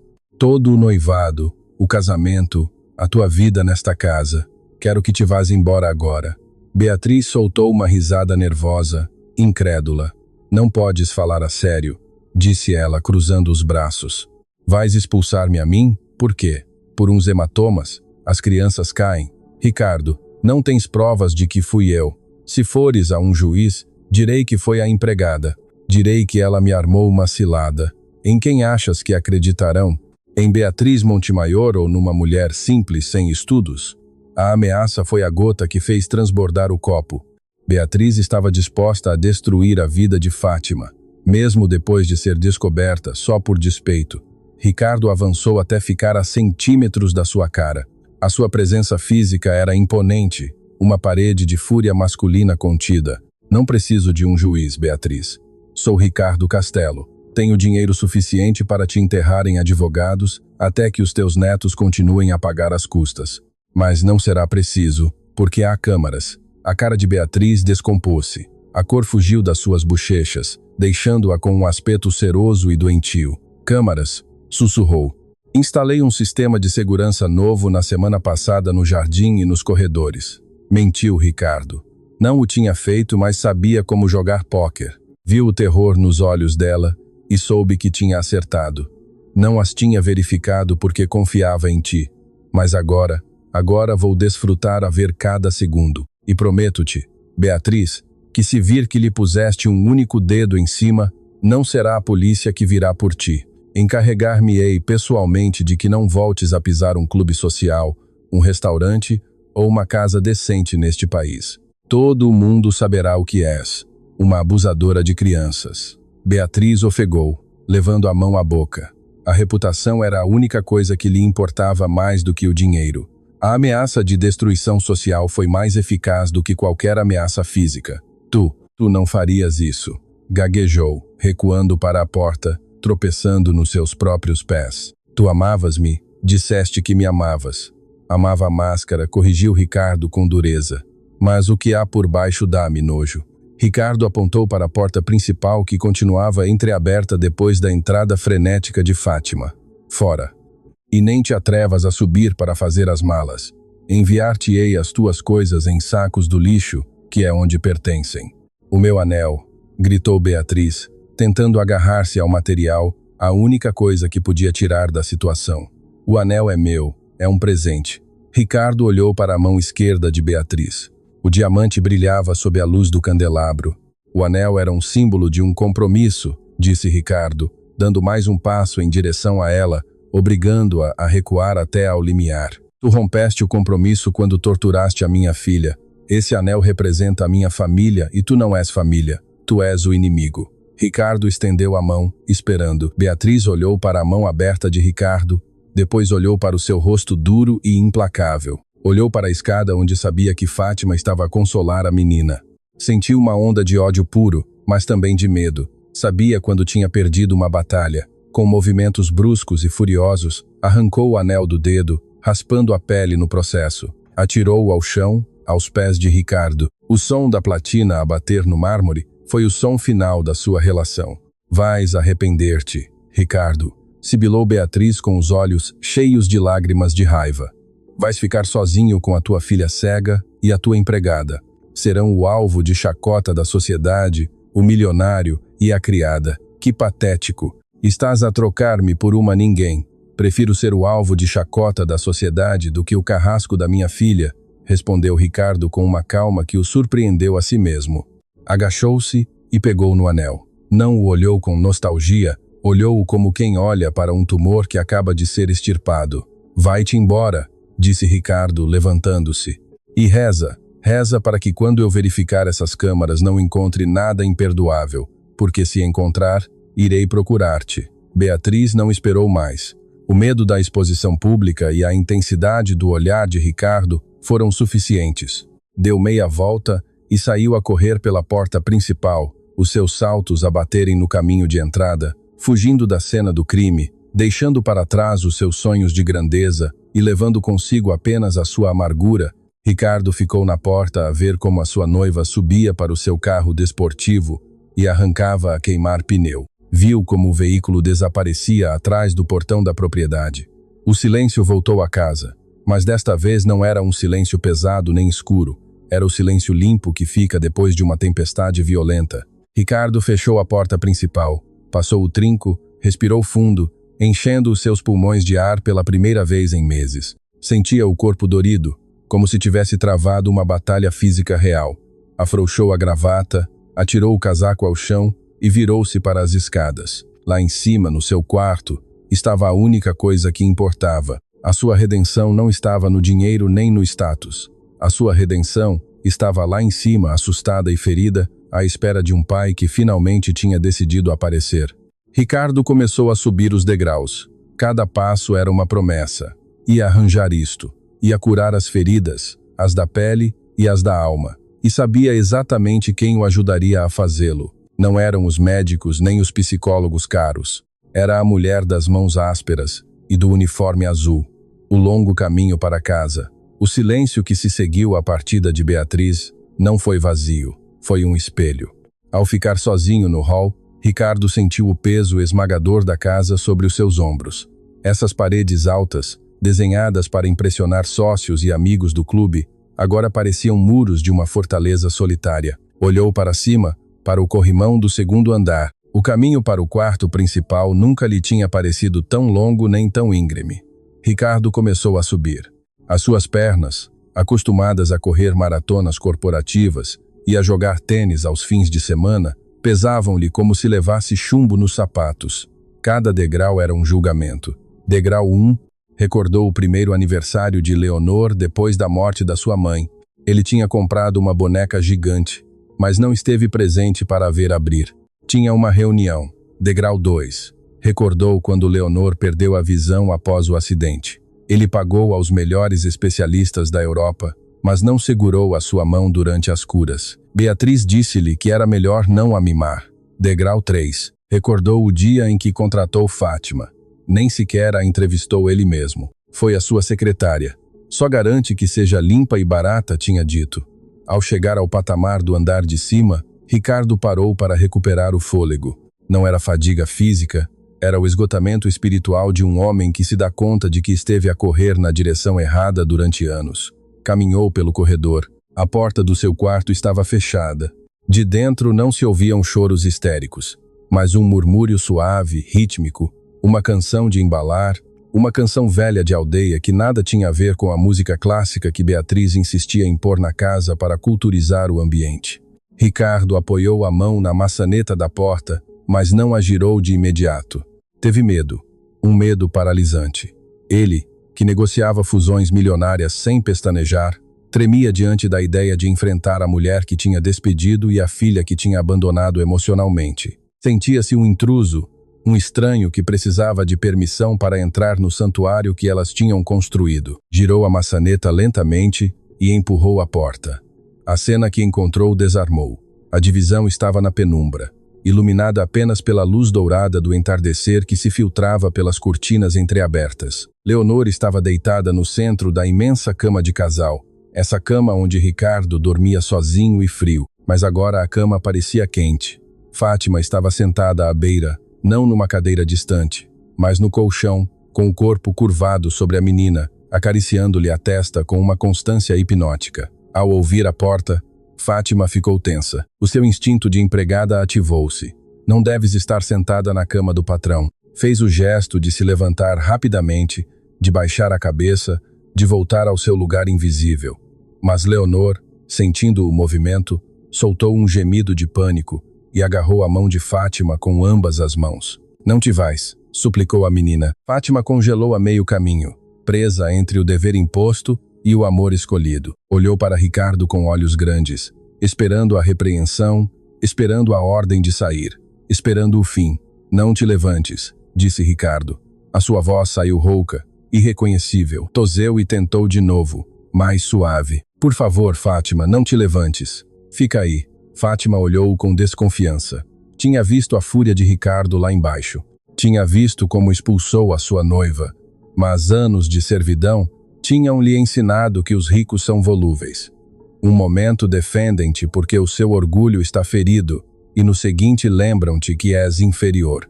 A menina está assustada, senhor, justificou Fátima, a sua voz trêmula, mas firme. Não quer soltar-me. Se eu for, a crise voltará. Eu sei, respondeu Ricardo, dando um passo dentro do quarto. Fechou a porta atrás de si, deixando o mundo exterior, o mundo de Beatriz e das mentiras, definitivamente de fora. Avançou para a cama. Leonor ficou tensa ao ouvir os passos pesados sobre o tapete. Virou o seu rosto cego para o som, os seus olhos brancos procurando um sinal de perigo. Pai, perguntou Leonor com um fio de voz cheio de medo. Não, perguntou. Pai, estás bem? Perguntou. Pai, como quem pergunta se o carrasco regressou, esse tom de medo quebrou o último que restava da armadura de Ricardo. Sim, Leonor, sou eu, disse ele, parando aos pés da cama. Viu a sua filha. Realmente a viu. Viu quão pequena ela parecia naquela cama enorme. Viu como o seu corpo procurava instintivamente o calor de Fátima. Viu os hematomas nos seus braços sob a luz tênue. Marcas roxas que gritavam uma história de terror que tinha ocorrido sob o seu próprio teto, financiada com o seu próprio dinheiro. Ricardo olhou para Fátima. A empregada já não baixava o olhar, sustentava-o. Havia um desafio silencioso nos seus olhos escuros, uma pergunta muda. E agora que, senhor milionário? Agora que sabe a verdade, o que vai fazer com ela? Ela foi-se embora, Leonor, disse Ricardo, sentindo que devia dizer-lo em voz alta para que fosse real. A Beatriz foi-se embora para sempre. Leonor deixou de respirar um segundo. Voltará amanhã? Perguntou a menina cética. Beatriz sempre voltava. Beatriz sempre encontrava uma forma de entrar. Não, assegurou Ricardo com uma veemência escura. Nunca mais. Mudarei as fechaduras. Porei seguranças. Ninguém que te faça mal voltará a entrar nesta casa. Juro-te. Leonor soltou o ar que continha e o seu pequeno corpo relaxou um pouco contra o colchão, mas não estendeu os braços para o pai. Apertou-se mais contra Fátima. Essa rejeição silenciosa foi o castigo mais doloroso que Ricardo poderia ter recebido. A sua filha não confiava nele e tinha razão. Ricardo sentiu as pernas falharem-lhe de novo. A culpa era uma carga física insuportável. Não podia olhar para Fátima de cima. Não tinha direito a olhá-las da sua altura de senhor da casa. Essa hierarquia era falsa. Naquela divisão, a única que tinha autoridade moral era a mulher com o uniforme manchado. O arrependimento. Lentamente, Ricardo fez algo que jamais tinha feito na sua vida adulta, nem sequer na igreja, nem sequer diante do túmulo da sua esposa.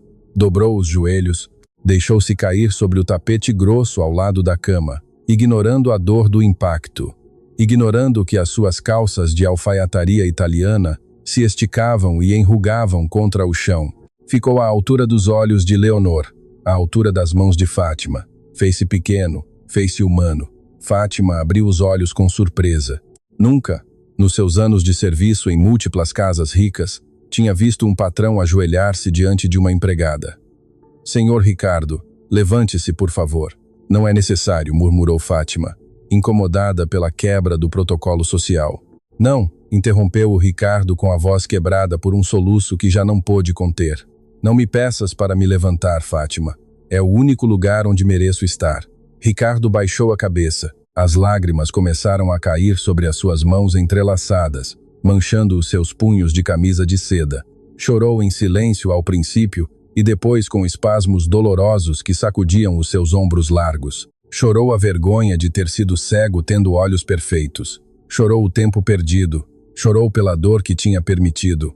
Leonor ouviu o choro. O som do choro de um homem adulto é aterrorizante para uma criança, mas também é revelador. A menina soltou uma mão de Fátima e tateou a borda da cama procurando a origem do som. O pai está a chorar? Perguntou Leonor confusa. Beatriz tinha lhe dito que os homens poderosos não choram, que o seu pai era de pedra. Fátima olhou para o homem destroçado no chão e depois para a menina. O seu coração, que era imensamente nobre, não guardou rancor. Entendeu que o arrependimento de Ricardo era genuíno. Sim, meu amor, o teu pai está triste, disse Fátima suavemente. Às vezes os grandes também se enganam e precisam de chorar para se limparem por dentro. Ricardo levantou a vista. Tinha os olhos vermelhos e inchados. Olhou para Fátima. Não viu a empregada. Viu a mãe que a sua filha precisava. Perdoa-me, disse Ricardo. Não se dirigiu a Leonor primeiro, mas a Fátima. Sabia que para chegar à sua filha primeiro, tinha de validar a sua protetora. Perdoa-me, Fátima. Eu humilhei-te, acusei-te, tratei-te como uma criminosa quando eras a única leal nesta casa de mentiras. Fátima sustentou o seu olhar. Poderia ter aproveitado o momento para reprovar-lhe, para dizer-lhe, eu disse-lhe, para exigir um aumento, mas Fátima não funcionava assim.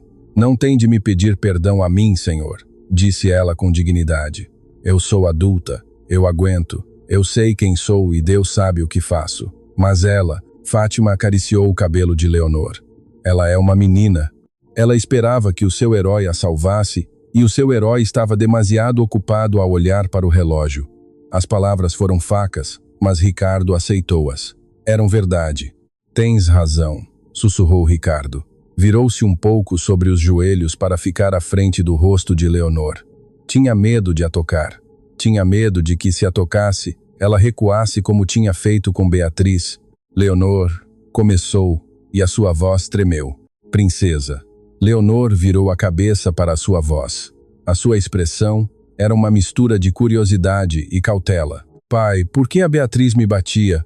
Perguntou a menina com essa honestidade brutal dos inocentes. Eu sou má? Sou um estorvo, como ela dizia? Ricardo sentiu o coração dilacerar-se, respirou fundo tentando estabilizar a sua voz. Não, meu amor, não, por Deus não, disse Ricardo, aproximando a sua mão trêmula para roçar a bochecha da sua filha. Leonor não se afastou, mas ficou quieta, tensa. Tu és o melhor que me aconteceu na vida. Tu és perfeita. O mal fui eu. Eu fui o estorvo porque não soube ver o quão má ela era. Ela batia-te porque ela está doente da alma, porque tem o coração podre. Não tu, nunca tu. Ricardo pegou na mãozinha de Leonor, essa mão pequena e frágil, e levou-a aos seus lábios. Beijou-a com devoção, molhando-a com as suas lágrimas. Prometo-te, Leonor, juro-te pela memória da tua mãe, que ninguém mais te fará mal. Nunca mais vou deixar que te sintas sozinha. Vou estar aqui. Vou aprender. Não sei como ser o pai que precisas ainda. Eu esqueci-me, mas vou aprender. Leonor sentiu as lágrimas do pai na sua pele. Sentiu o tremor das suas mãos e pela primeira vez em muito tempo sentiu verdade.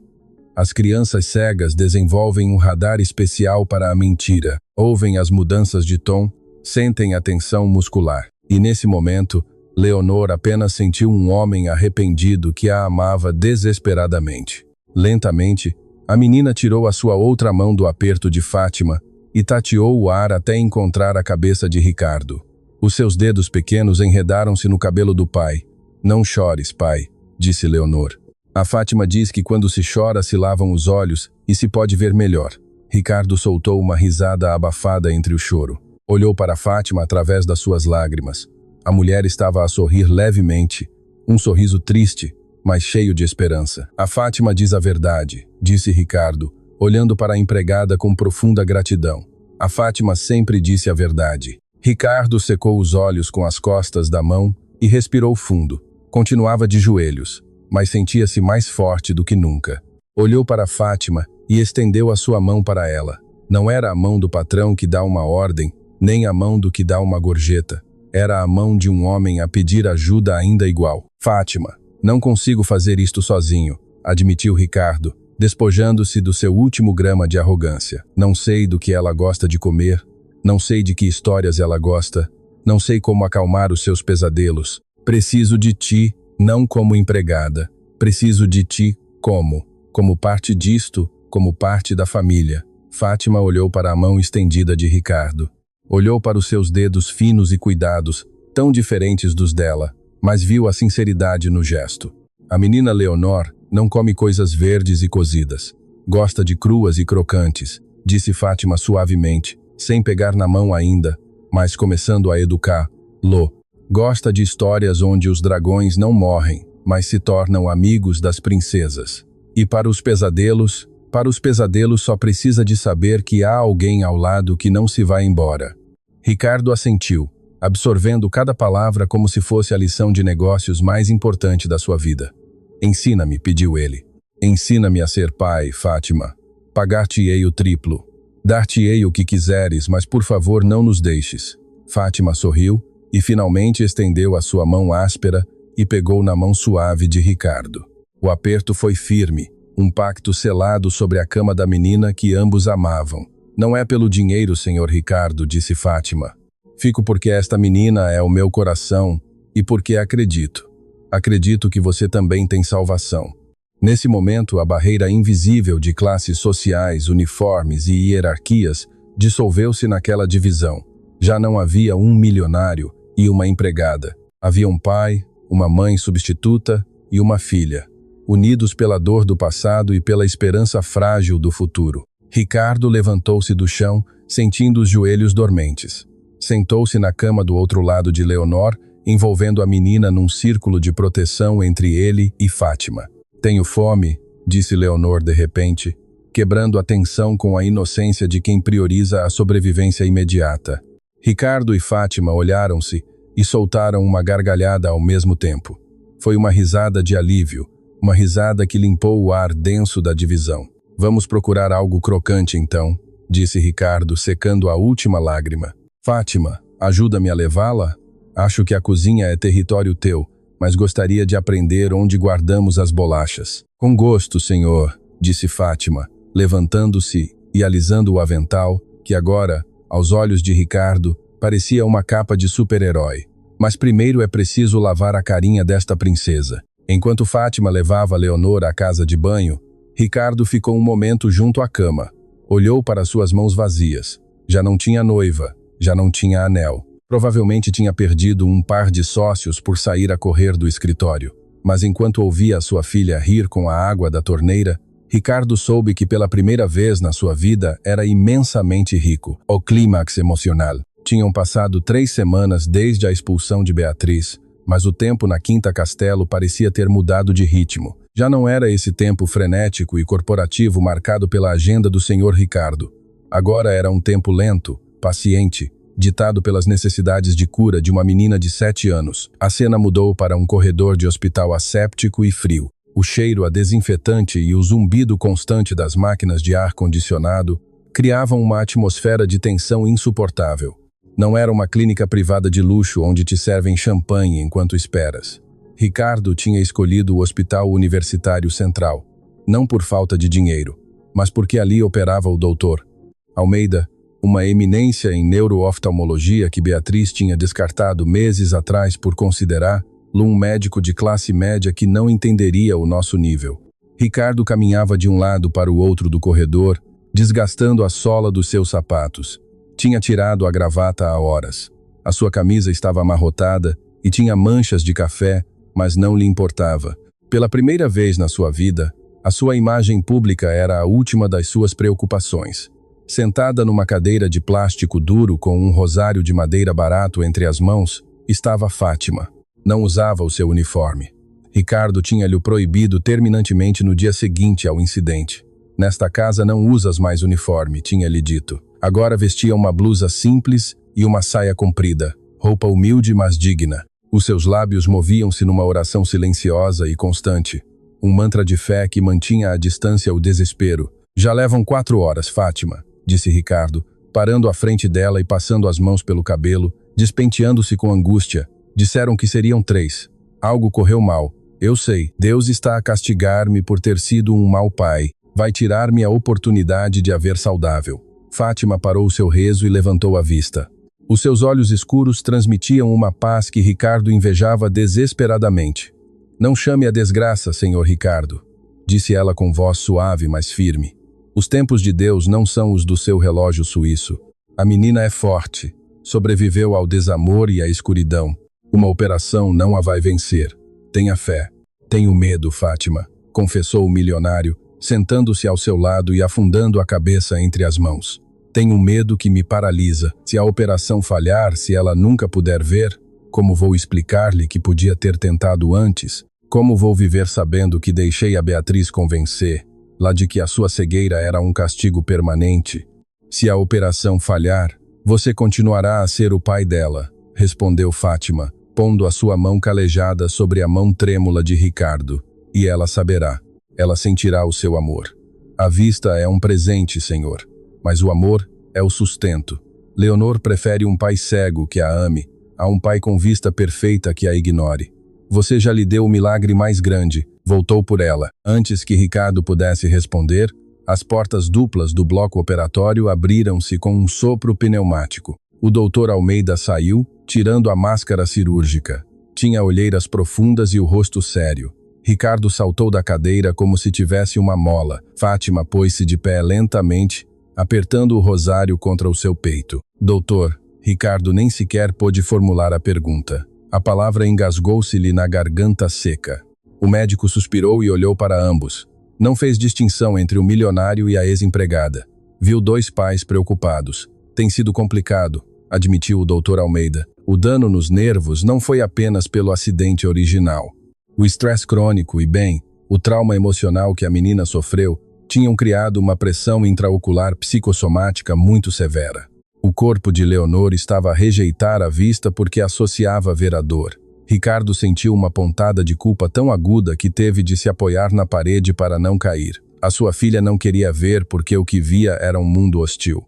Então, perguntou Fátima, dando um passo em frente com a voz cheia de esperança. Conseguimos descomprimir o nervo, disse o médico, e um leve sorriso cansado apareceu no seu rosto. A cirurgia, anatomicamente, foi um sucesso, mas o mas ficou suspenso no ar como uma guilhotina. Mas o quê? Exigiu Ricardo.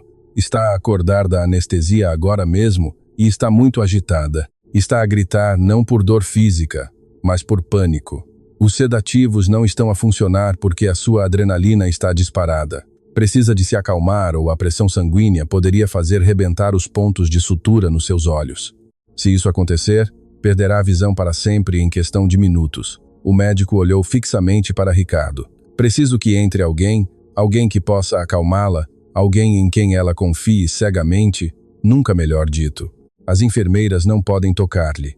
Ela atira golpes ao ar pensando que a vão magoar. Ricardo olhou imediatamente para Fátima. Vai tu, disse ele sem hesitar. Ela gosta de ti. Tu és o refúgio dela. Tu podes acalmá-la. Fátima olhou para as portas do bloco operatório e depois olhou para Ricardo. Nos seus olhos houve um brilho de sabedoria antiga. Ela sabia que podia fazê-lo. Podia entrar, cantar a sua canção e Leonor adormeceria nos seus braços. Seria o fácil, seria o seguro. Mas Fátima sabia que se entrasse ela, Ricardo continuaria a ser o segundo. Se entrasse ela, validaria a ideia de que o pai é inútil para o consolo.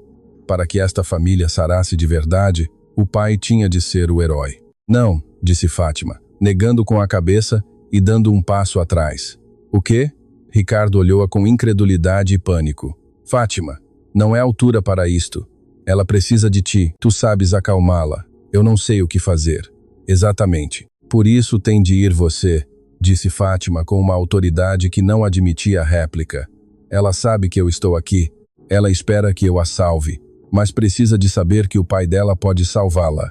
Se entrar eu, você sempre será o que paga as contas. Se entrar você e conseguir acalmá-la, será o pai dela para sempre. E se eu falhar? Sussurrou Ricardo aterrorizado. E se ela não se acalmar e os pontos rebentarem, serei o culpado de que ela fique cega. Não vai falhar, assegurou Fátima, empurrando-o suavemente para a porta. Porque você a ama, e o amor não falha. Cante-lhe. Fale com o coração, não com a cabeça. Vá, senhor Ricardo. Vá buscar a sua filha. Ricardo olhou para Fátima uma última vez, respirou fundo como quem vai mergulhar em águas profundas e assentiu. Vestiu a bata estéril que lhe ofereceu uma enfermeira com mãos trêmulas e entrou na sala de recuperação. O som era dilacerante. Não, não me toquem, Beatriz. Não, prometo que me vou portar bem, gritava Leonor. A menina estava na maca, com os olhos vendados com grossas ligaduras brancas. Estava atada pelos pulsos para evitar que arrancasse a ligadura e lutava contra as correias como um animalzinho selvagem. O seu monitor cardíaco apitava freneticamente. Um alarme vermelho que indicava perigo iminente. Duas enfermeiras tentavam segurá-la, sem a magoar. Mas Leonor debatia-se, chorando lágrimas que molhavam as ligaduras perigosamente. Ricardo sentiu o mundo desabar ao ouvir o nome de Beatriz. Mesmo no seu delírio pós-anestesia, o monstro continuava presente. Deixem-me sozinho com ela, ordenou Ricardo. A sua voz saiu mais forte do que esperava. Senhor, é perigoso se ela se mexer muito, começou a dizer uma enfermeira. Eu disse para me deixarem sozinho, bramou Ricardo sem desviar o olhar da sua filha. Saiam. As enfermeiras, intimidadas, retiraram-se, deixando a porta entreaberta. Ricardo aproximou-se da maca. Leonor sentia a presença de alguém, e encolheu-se à espera do golpe. Não me batas, gemeu a menina. Ricardo engoliu o nó na garganta, inclinou-se sobre ela, mas não a tocou. Recordou o que Fátima lhe tinha ensinado. Primeiro a voz, depois o toque. Duerme-te, minha menina, pedaço de sol, que os anjos te cuidam, e aqui estou eu, começou a cantar Ricardo. A sua voz era desafinada, grave, nada parecida com a doce voz de soprano de Fátima. Cantava a canção de embalar que tinha ouvido através da porta durante semanas. Dorme, minha menina, pedaço de sol, que os anjos te cuidam, e aqui estou eu. Leonor ficou paralisada, deixou de lutar contra as correias, virou a cabeça para o som. Pai? Perguntou, ofegante. Sim, minha vida, sou o pai. Ricardo continuou a falar, baixando o tom até o converter num sussurro hipnótico. A Beatriz não está. A Beatriz foi-se embora. Os monstros foram-se embora. Estás no hospital. O doutor arranjou-te os olhinhos. Dói-me. Tenho medo. Está tudo escuro, soluçou Leonor, mas o seu ritmo cardíaco começou a baixar. Eu sei, meu amor, eu sei. Mas não estás sozinha na escuridão. Estou aqui. Ricardo pousou a sua mão grande e quente sobre a testa da menina. Desta vez, Leonor não se encolheu. Pelo contrário, empurrou a cabeça para a mão do pai, procurando o contacto. O pai está aqui e não me vou embora para nenhuma reunião. Não vou atender o telefone. Vou ficar aqui parado até que tu me digas. E a Fátima? Perguntou a menina, a sua voz tornando-se pastosa pelo efeito da anestesia, que agora sim começava a fazer efeito ao baixar a adrenalina. A Fátima está lá fora a rezar por nós. Ela disse-me para entrar. Disse-me que eu tinha de cuidar de ti hoje. Canta-me outra vez a parte dos anjos, sussurrou Leonor, a sua respiração tornando-se lenta e rítmica. Ricardo, o homem que tinha fechado negócios de milhões de dólares diante de conselhos de administração hostis, sentiu que este era o momento mais importante da sua existência. Continuou a cantar, acariciando o cabelo da sua filha, enquanto o monitor cardíaco passava do alarme vermelho para o ritmo verde e constante da paz. Da janela da porta, Fátima observava a cena. Uma lágrima solitária rolou pela sua bochecha. Não era de tristeza, mas de missão cumprida. Viu como o pai beijava a testa vendada da filha, e como a menina se rendia ao sono confiada, segura. Fátima sorriu. Fez o sinal da cruz e sentou-se novamente no corredor. O seu trabalho de ponte tinha terminado. Agora começava o verdadeiro trabalho de família, a promessa. 4 dias depois, a Quinta Castelo estava mergulhada numa penumbra artificial. Todas as cortinas estavam fechadas por ordem do médico. Era o dia de tirar as ligaduras. O ambiente na sala principal era elétrico. Não havia convidados, não havia imprensa, não havia festas. Apenas estavam os essenciais, Ricardo, Fátima, o doutor Almeida e ao fundo o pessoal de serviço que após a partida de Beatriz e a nova atitude de Ricardo tinha mudado radicalmente o seu comportamento, mostrando agora um respeito genuíno e temeroso pela menina que antes ignoravam. Leonor estava sentada num grande cadeirão de veludo. Tinha os seus óculos de sol escuros preparados no seu colo. Ricardo estava ajoelhado à sua frente, segurando as suas mãos. Fátima estava de pé mesmo atrás do cadeirão com uma mão no ombro da menina, a sua âncora física de sempre. "Estás pronta, Leonor?" perguntou o doutor Almeida, preparando as tesouras cirúrgicas para cortar a gaze. "Tenho medo, pai", confessou Leonor, apertando as mãos de Ricardo. "Aconteça o que acontecer, Leonor, nada muda", disse Ricardo, olhando-a intensamente, embora ela não pudesse vê-lo ainda. "Se vires, será maravilhoso, e se não vires, também será maravilhoso, porque nos temos uns aos outros. Não preciso que vejas para te amar. Amo-te completa tal como és." Essas palavras foram a chave final. Durante anos, Leonor tinha sentido que a sua cegueira era uma falha, algo que a fazia menos. Ouvir o seu pai dizer que a amava com a sua cegueira tirou-lhe o peso do desempenho. "Estou pronta", disse a menina com valentia. O doutor procedeu. O som das tesouras cortando a gaze pareceu amplificar-se no silêncio da sala. Volta após volta, a ligadura branca foi caindo ao chão como a pele morta de uma serpente. "Mantenha os olhos fechados", instruiu o médico. "Agora, abra-os muito devagar. A luz vai incomodar." Leonor apertou as pálpebras. Estava a tremer. Abre os olhos, meu amor. Estou aqui, sussurrou Ricardo. Lentamente, Leonor separou as pálpebras. Ao princípio, a luz tênue da sala pareceu-lhe uma explosão branca e dolorosa. Pestanejou rapidamente, lacrimejando. Arde-me, queixou-se. É normal, disse o médico. Tenta focar. Leonor pestanejou de novo. O mundo branco e borrado começou a tomar formas, manchas de cor, sombras que se moviam. Não era uma visão perfeita de alta definição. Era um mundo aguarela, difuso e nebuloso, mas havia algo. Já não era a escuridão absoluta. Olhou para a frente. Havia uma mancha escura à sua frente, uma mancha com forma de pessoa. Leonor esticou a mão duvidosa.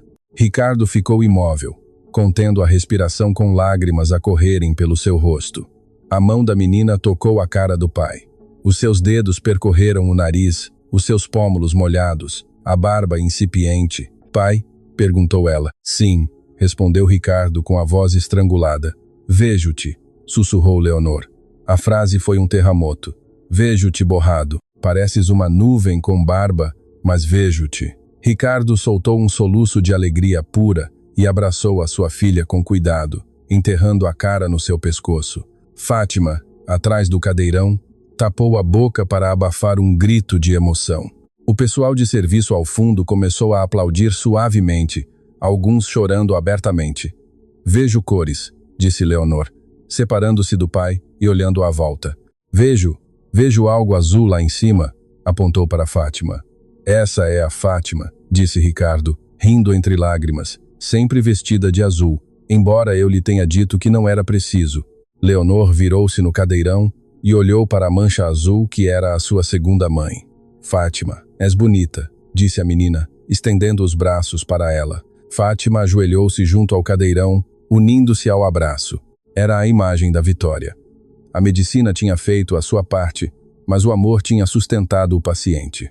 Depois que a emoção inicial se acalmou e o Dr. Almeida confirmou que a recuperação visual seria progressiva e exigiria muita terapia, mas que o prognóstico era excelente, Ricardo pôs-se de pé, secou as lágrimas e adotou uma postura de autoridade, mas desta vez era uma autoridade benévola. Fez um sinal ao pessoal de serviço para que se aproximassem. Cozinheira, jardineiro, motorista e as duas novas donzelas que tinham substituído as que eram espiãs de Beatriz. Todos formaram um semicírculo. Quero fazer um anúncio, disse Ricardo com voz clara e potente, e quero que fique absolutamente claro para todos os presentes e futuros empregados desta casa. Ricardo caminhou para Fátima e pegou-lhe na mão, obrigando-a a pôr-se de pé ao seu lado, no centro da sala, não atrás, não ao lado, mas no centro. A Fátima já não trabalha para mim, declarou Ricardo. Um murmúrio de confusão percorreu o pessoal. Fátima olhou para Ricardo com pânico. Ia despedi-la agora que a menina estava bem. Senhor, começou a dizer Fátima. A Fátima não trabalha para mim, repetiu Ricardo sorrindo. A Fátima trabalha comigo. A partir de hoje, a Fátima é a governanta da casa e a tutora legal designada de Leonor, caso eu falte. Ela tem autoridade absoluta sobre o funcionamento deste lar. Se ela disser que é de dia, mesmo que seja meia-noite. Entendido? O pessoal assentiu vigorosamente. A mensagem era clara. Desrespeitar Fátima era desrespeitar o dono. Ricardo virou-se para Fátima e tirou um envelope do seu bolso. Não era um envelope de despedimento. Eram papéis legais. Criei um fundo fiduciário para a Leonor, explicou Ricardo, baixando a voz para que só Fátima e a menina o ouvissem. E pus uma cláusula. Tu és a administradora conjunta. Assegurei o teu futuro, Fátima. Não como pagamento, mas como justiça. Nunca mais terás de te preocupar com dinheiro, nem tu, nem a tua família na aldeia. Ganhaste o teu lugar nesta mesa, não por sangue, mas por lealdade. Fátima olhou para os papéis e depois para Ricardo.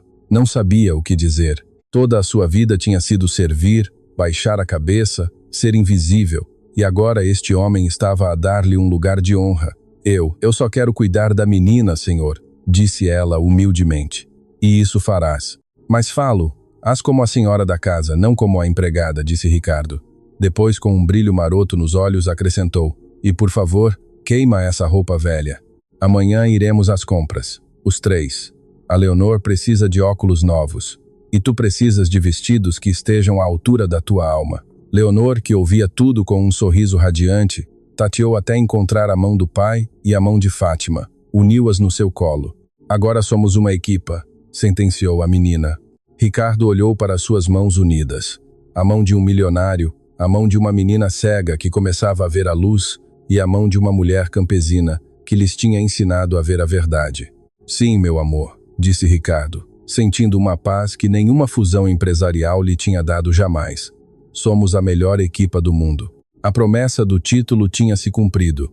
Não só o pai tinha salvado a filha da madrasta malvada, mas a empregada tinha salvo o milionário da sua própria cegueira. A casa, antes fria e silenciosa, agora estava cheia de luz. Não só a que entrava pelas janelas, mas a que irradiavam os seus habitantes. A resolução final e epílogo, subparte 1, a queda da máscara. 3 meses depois da operação, o cenário mudou radicalmente. Já não estávamos no calor do Lar Castelo, mas na entrada fria e exclusiva do Clube Campestre dos Altos, o epicentro da alta sociedade da cidade. Um lugar onde a aparência é tudo e onde Beatriz costumava reinar como uma abelha rainha. Beatriz chegou num táxi. O seu carro desportivo tinha sido apreendido há semanas. Usava um vestido de marca, mas era de uma estação passada. E se um olhasse de perto, notava-se o desgaste na bainha. A sua postura, no entanto, continuava altiva. Tentava projetar a imagem de que tudo estava bem, de que a ruptura com Ricardo era apenas um tempo e que ela continuava a ser intocável. Caminhou para a recepção com o queixo erguido, ignorando os murmúrios das senhoras que tomavam chá no terraço. Bom dia, Ramon, disse Beatriz ao recepcionista, tentando passar para o salão principal. Vou para a minha mesa de sempre. O recepcionista, um homem mais velho que sempre a tinha cumprimentado com uma reverência, desta vez não se moveu. Interpôs-se no seu caminho com uma expressão de desconforto profissional. Lamento, menina Beatriz, não pode passar. Beatriz parou abruptamente com um sorriso congelado que não chegava aos seus olhos. Desculpa, acho que não te ouvi bem. Sou sócia honorária. O meu noivo, o Sr. Castelo, é o dono da maior ação corporativa deste clube. O Sr. Castelo já não é o seu noivo. Uma voz grave ressoou. Beatriz virou-se. Ricardo estava ali, mas não ia vestido de tênis ou roupa casual de clube. Usava um fato impecável, escuro, de corte severo. Não estava ali para socializar, estava ali para executar uma sentença. Ao seu lado, para surpresa de todos os presentes, não havia uma nova modelo nem uma herdeira. Estava o advogado principal da sua firma com uma pasta de couro grossa. Ricardo. Beatriz tentou suavizar o seu rosto buscando essa vulnerabilidade que costumava manipular. Meu amor, que bom que te vejo. Tudo isto foi um mal-entendido horrível. Estive a ligar-te, mas acho que a tua secretária tem o meu número errado. Ricardo olhou-a com uma indiferença que doía mais do que o ódio. A minha secretária tem ordens estritas para bloquear qualquer contacto contigo e o Ramon tem ordens para revogar o teu acesso. A ação do clube estava em meu nome, Beatriz. E como já não és a futura senhora Castelo, já não tens entrada. Beatriz olhou à sua volta. As senhoras do chá tinham deixado de disfarçar e agora olhavam abertamente, sussurrando entre elas. A humilhação pública, o seu maior medo, estava a materializar-se. Não podes fazer-me isto, sibilou Beatriz, baixando a voz, aproximando-se dele. Vais destruir-me socialmente. Sabes o que dirão? Dirão a verdade, respondeu Ricardo com calma. Dirão que tentaste abusar de uma criança com deficiência e que foste expulsa por isso. Isso é mentira. Não tens provas, gritou ela, perdendo a compostura. Ricardo fez um gesto ao seu advogado. O homem abriu a pasta e tirou um envelope grosso selado com o logótipo do tribunal. Provas. Ricardo pegou no envelope e estendeu-o. Aqui tens a notificação da queixa. Inclui o testemunho médico do Dr. Almeida sobre as lesões crônicas de Leonor, o testemunho jurado de 3 empregados que despediste injustamente e que agora voltaram a trabalhar para mim, e há, sim, o relatório dos teus gastos. Acontece que o dinheiro para a caridade que te dava ia parar às tuas contas pessoais no estrangeiro. Isso chama-se fraude. Beatriz, e é cadeia. Beatriz empalideceu. As suas mãos tremeram ao tentar agarrar o envelope, mas este escorregou e caiu ao chão, ficando aos pés de Ricardo. Ricardo, por favor, suplicou, caindo de joelhos, não por arrependimento, mas por desespero. Não tenho nada. Os meus cartões estão cancelados. Vão tirar-me o apartamento. Se me processas, afundas-me. Tem piedade. Fomos casal. Ricardo olhou-a de cima. Recordou o momento em que ele se ajoelhou diante de Fátima e Leonor. Aquilo foi um ato de amor e humildade. Isto, ver Beatriz ajoelhada por dinheiro, era um ato de patetismo. A piedade, disse Ricardo friamente. Estou a dar-te ao não te meter numa cela hoje mesmo. Tens 24 horas para sair da cidade. Se te voltar a ver perto da minha filha, da Fátima ou da minha casa, a queixa por fraude converter-se. Há numa queixa criminal por tentativa de lesões graves a um menor. E acredita, tenho os recursos para assegurar-me de que passes o resto da tua juventude atrás das grades. Ricardo virou-se, dando-lhe as costas definitivamente. Ricardo, não podes deixar-me assim, gritou Beatriz, chorando lágrimas de rímel. Ricardo parou um segundo e virou a cabeça. Tens razão, não devia deixar-te assim, devia agradecer-te. Beatriz levantou a vista confusa e esperançosa. Graças à tua crueldade, disse Ricardo, aprendi a valorizar a bondade. Graças à tua avareza descobri quem era a verdadeira rainha da minha casa. Adeus, Beatriz. Que encontres uma alma, porque a beleza já te está a acabar. Ricardo saiu do clube caminhando com passo firme. Atrás dele, Beatriz ficou sozinha no chão, rodeada de murmúrios e olhares de desprezo, segurando um envelope legal que era a lápide da sua vida superficial.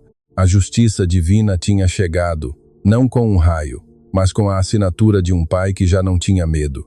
Subparte 2. O Jardim da Verdade. A cena mudou para o Jardim da Quinta. O mesmo lugar onde começou o pesadelo agora era irreconhecível. Onde antes havia relva milimétrica e estátuas frias que não se podiam tocar, agora havia vida. Havia um baloiço pendurado do ramo do carvalho centenário. Havia brinquedos dispersos e, sobretudo, havia flores, não flores de concurso, mas flores silvestres, coloridas e desordenadas. Leonor estava sentada na relva.